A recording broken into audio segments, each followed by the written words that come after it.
When did you find out you were going to be here today? What were your thoughts? It was back in July,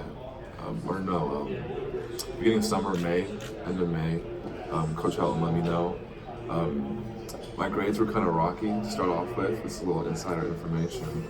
And I was able to raise my grades and show him, that I was somebody he could count on and rely on. So I pulled out, a 3.5 GPA, and blew it out of the water. Highest GPA I had all year. And coming into the season, I knew I had the most experience, and I was going to be a leader for the team. And he just offered me this opportunity. He said, "Hey, if you can raise your GPA and represent this team and this school, I'd love to have you on P12 Media Day." And here I am now, blessed to have this opportunity. Coming into SC as a 3-star recruit, who would have thought I'd be here now? The football team, we've seen you a few times before today, and when you talked about the difference between a year ago to now, can you just talk about some of the things we're seeing a big difference? Is it just us seeing stuff, or is there really some big changes? Yeah, there's some big changes when it comes with bringing in new coaches.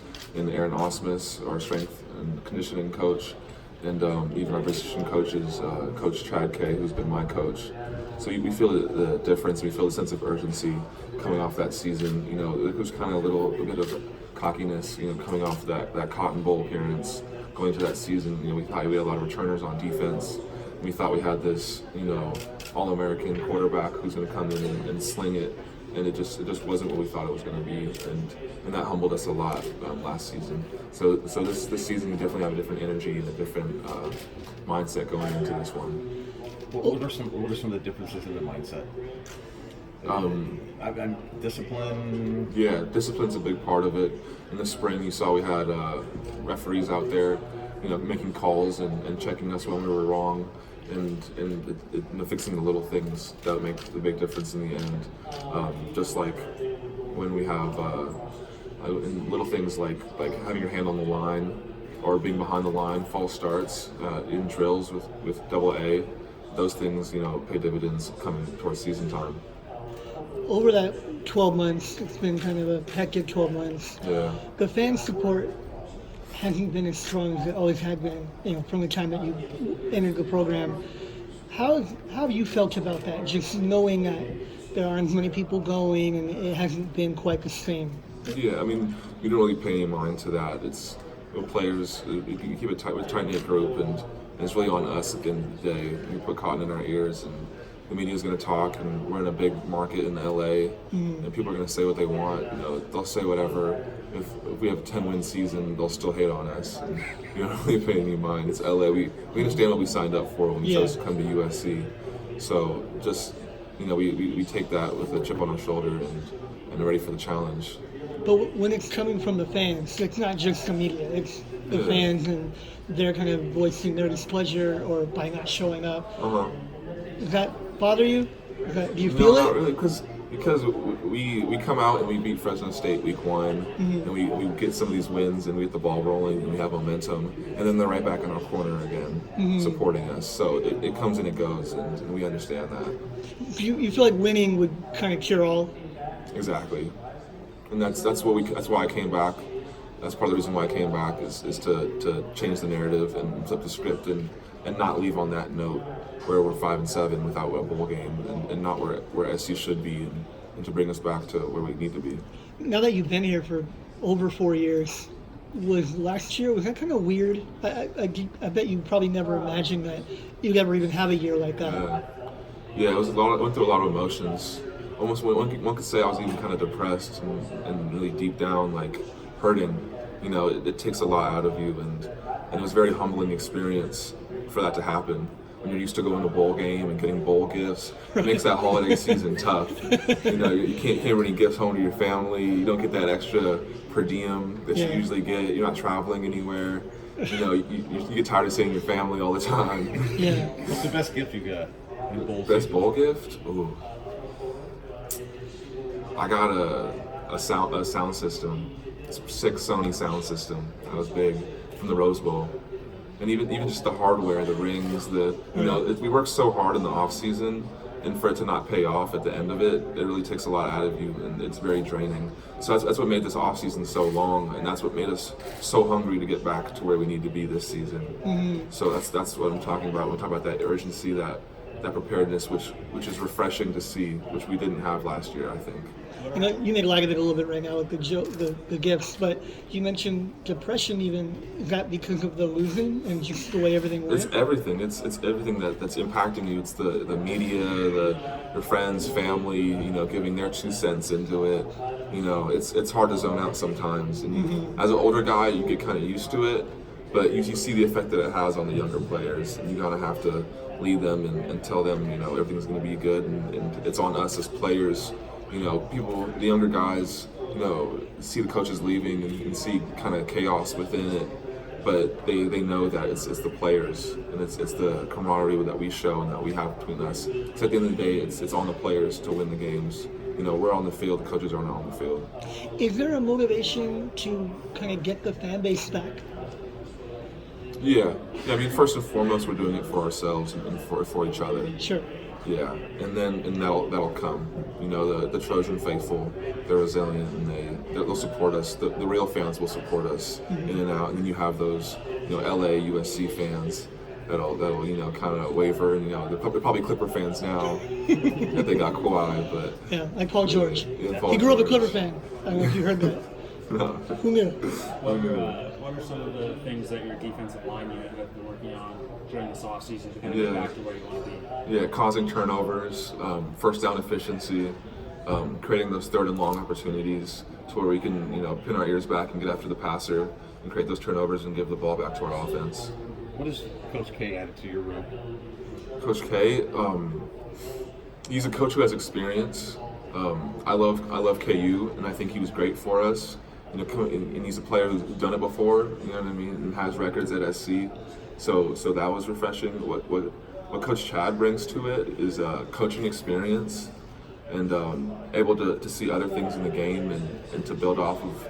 You know, it kind of took him a little bit to learn Clancy's system, but I think the other things that he brought to us with his film and his techniques are great, and it's really improved all of our games, I believe. What are some of the differences when you're playing 4-man front, like you've been showing a little bit during the spring, than the 3-man front with the linebacker? Yeah, we're bigger outside. I think we're not going to see as much zone read, maybe like Arizona with Khalil Tate, where we get a lot of that, but now we're playing bigger teams like Utah, Stanford, where we need to be bigger up front, more stout, and I think we'll have a chance to control the perimeter. And those first and second down opportunities gets me an ability to have get a better feel for the game and game speed, and know what to expect from the offense.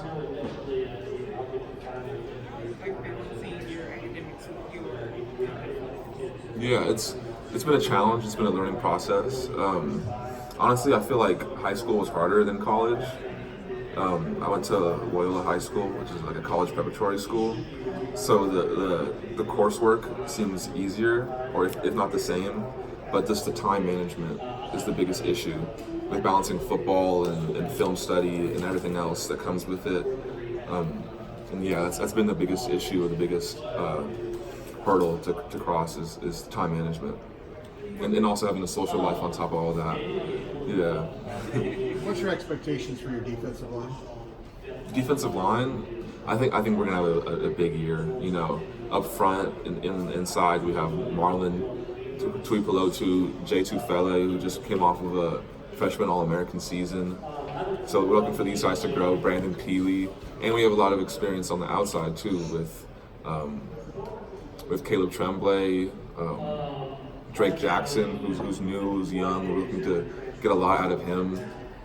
Yeah, it'll be good. Connor Murphy, who's came back, and you know he only played 4 games I think last season, so he gets that redshirt year back too.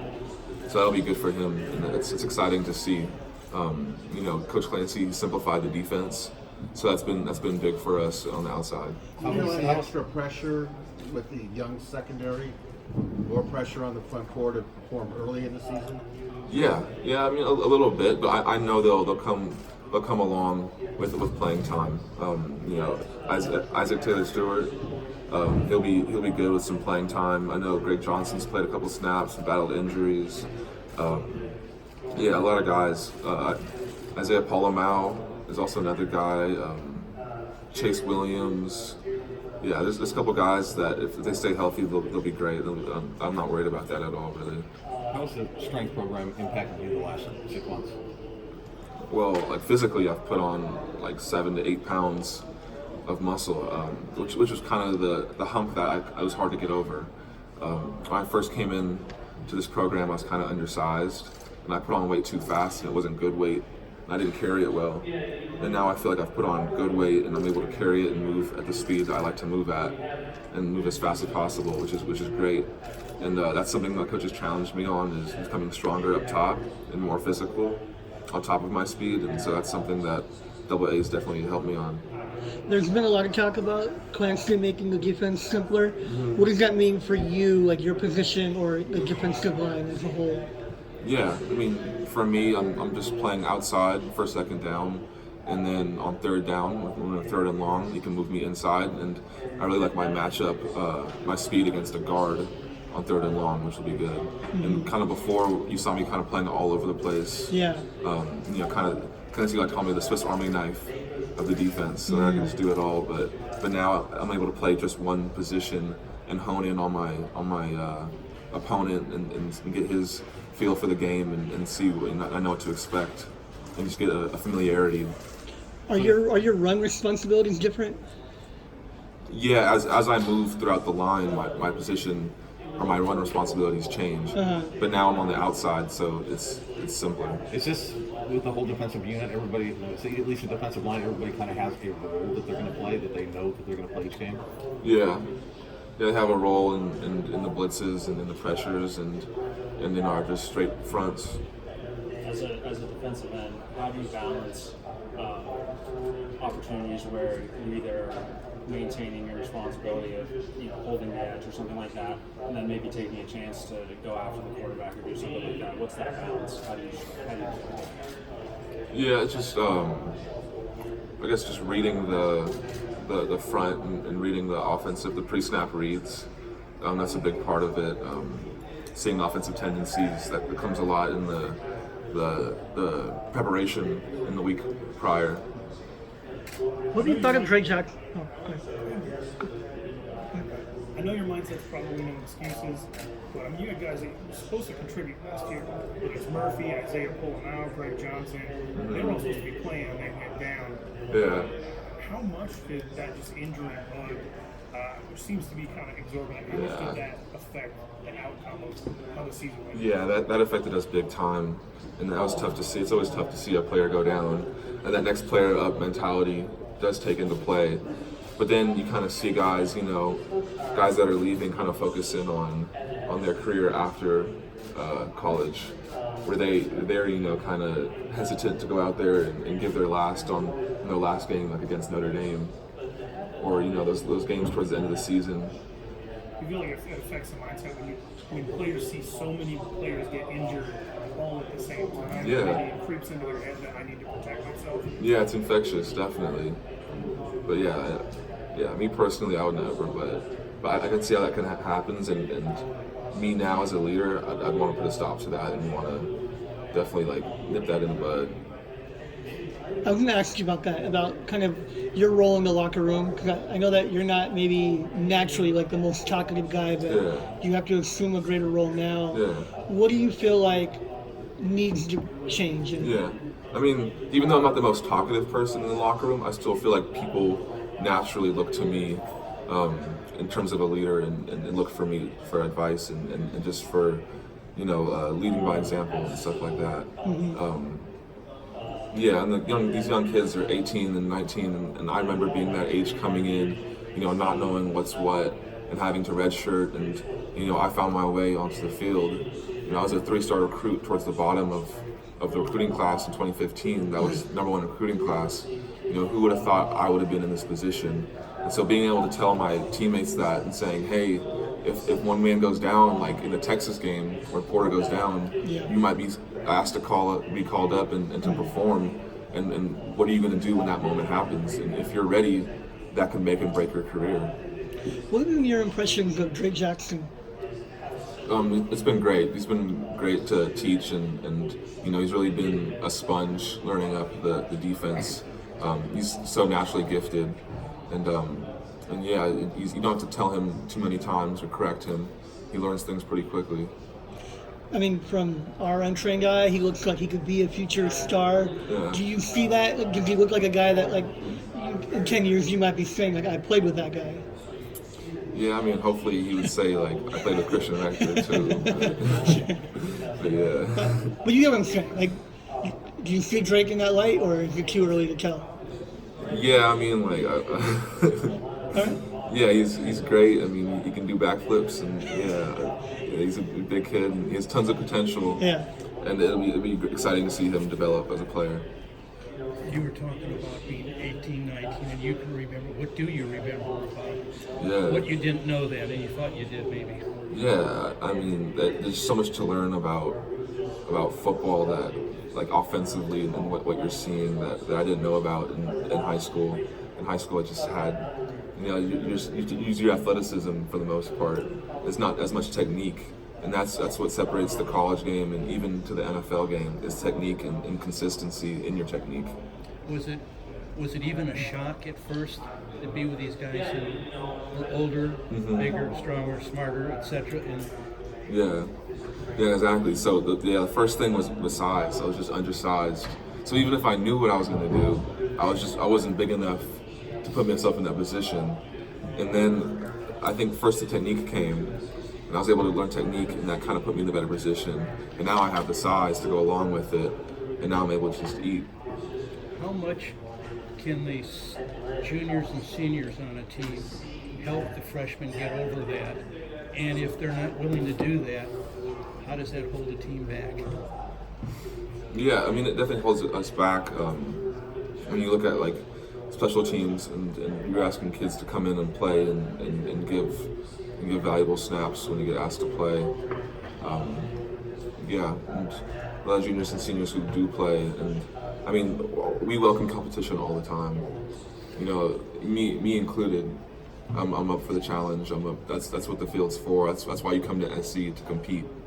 And so, yeah, and just to have that culture of competitiveness at SC is very important for the team and for the team's success. Is the feeling of competitiveness more prevalent this year than it was last year? Yeah, I think it's back. I think Coach Clancy in particular wants to play a lot of guys. So a lot of guys are wanting to step up, especially the DB core and even defensive line and linebackers. Your head coach has come under a lot of fire for a while now. Do you feel like he gets a fair shake, or do you feel like people are too hard on him? Yeah, I feel like people are too hard on him. I think he welcomes it. I don't think he cares too much about what people have to say. It's just something he has to answer to, and he'll always have to answer to as long as he's coaching for USC. Us as players, we know that too. We welcome that. We know that's how it goes. We're in a big market, so fans and media, they're gonna say what they have to say and call for his head. But that doesn't mind. We're a team. We're tight knit. We don't pay no mind to that. Did last year bring you guys any closer to him in a kind of weird way? Yeah, I mean, I don't know. not like any offense. Like, we're not playing for him. No. We don't feel the need that we have to play for him. It's at the end of the day, it's our team. We're the ones out there making the plays. He's not throwing the touchdowns or making the catches or sacking the quarterback. We're the ones out there at the end of the day. He can actually Ryan Khalil was at our practice the other day, and he said something that really stuck with me. That a coach's job is to, 1, remind us, and 2, to push us to where we can't go. And I think he's done a great job of that. And from there, it's up to you guys. Is your point? Yeah, it's up to there to follow through, and we're the ones on the field, playing in the games. Does he talk to you about that, about you're playing for yourself and for your teammates, not for me? Has he ever said that? No, I don't think he has to say it. I mean, I know Aaron Osmus, our strength coach, has said it before, that the change comes from within us as players. It starts with us. And I think the older guys have kind of seen that. as coaches come and go, it's the name of the business. It happens. I've had 3 position coaches, and so like when we decided to come here, we came here for ourselves because it's our education and it's our careers. So at the end of the day, it's kind of, you have to be kind of selfish about it in terms of that. Like I've had guys in that situation every year, a new coach, and say at a certain point he's saying something and I've got to stop and go, that's not the word that they used last year or the year before, and get confused because it's new, even though it's not new. The vocabulary is new. Yeah. Have you found yourself in that position at all? Yeah, not really. I mean, I think coaches kind of have to change, and how the coach's approach kind of has to change as the team changes, and you have to adapt to that. And I don't think the team adapted properly last year. Coming off 2 10-win seasons, and then you go 5-7, and then people have all these questions to ask, like what happened, and like anything can happen. It's college football. You're dealing with amateur athletes at the end of the day. Look at Virginia. They lose to a 16 seed and then win the national championship. Now, I'm not saying we're going to win a national championship. Why not? No, why not? Exactly. That's what I'm saying. Why not? I mean, why not say it? Is there a sense of excitement, schedule changing up a little bit and getting Oregon and Washington back on there, kind of a challenge? Yeah, we know. I mean, the whole schedule entirely is a challenge. Fresno State, who beat UCLA last year. We play Utah at home on a Friday night. Kind of awkward scheduling. BYU is going to be a big one at BYU. So yeah, we got a lot of big games. Notre Dame and South Bend. This is a very important question. What team's the best team in the White League? Oh, Brick Squad, 100%. Brick Squad on top. And are you on Brick Squad? I'm on Brick Squad. And Who's so is second, Mike. who's second best then? Second best? Maybe Team Nasty. Who's on your team? You and Mike? Me, Mike, Devin Williams, Malik McLean. There's a lot of us. Okay. I didn't know how big they were. Yeah, they're a pretty big team. There's 4 teams. We have like 110 players. You mentioned the team not maybe adapting. How has Clay adapted in the last half year? Yeah, I'd say the new coaching hires. That's the change you can see immediately. The first with Double A. Coach is gone for a lot of the off season. This is off time, so Double A is pretty much our head coach during that time, and so Double A has been big in implementing this culture change amongst the team. So that's been big. And with the Graham Harrell hire, it's another big change in the air raid offense. And I think coach has made the best hires for the talent that we have on the team. I think we have one of the best receiving corps in the nation. So to bring in a quarterback, or bring in the OC who's bringing in the air raid offense, it makes perfect sense. I think it's a great hire. It sounds like the addition of Osmus and Harold kind of re-instilled some confidence in the whole team. Yeah, definitely. I would agree with that. And a sense of urgency. Well, why is that? The urgency part. How so? Because we want to change. It doesn't sit well with us. 5-7. It just doesn't sit well with us. And we can talk about it, but it just doesn't sit well with us, and we can't wait to get into fall camp, and we can't wait to prove everybody wrong. So that's kind of the number that you guys think about. Like it's in the back of everybody's mind, probably. Yeah. Is there someone specifically on the offensive line that you enjoy competing against during practice? Yeah, I'd say Austin Jackson is a really good talent to go up against.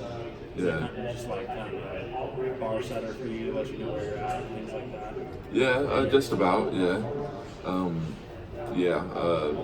Brett Nealon at center was also fun. Whenever I get inside or I get a slant inside, he's pretty stout, and he's gonna be a big time talent in the future. Yeah. Is Austin better? Can you see like tangible improvement from him? Yeah, I mean he just donated some bone marrow to his sister. Yeah. So he's been out in Arizona for a lot of this summer. So he just got back the other day. So I haven't really had a chance to go up against him in PRPs or anything like that. But yeah, I think he's In spring. Yeah, in spring. Yeah, it was always fun competing against him. Are there any guys on the football team that maybe we're overlooking and don't talk about very often that can surprise us in 2019? I don't know. I'm looking for EA to have a big year. A couple linebackers to step up. Hunter Echols is a kid who's going to be big. Yeah. When you played Oregon State last year, was Jefferson playing much yet?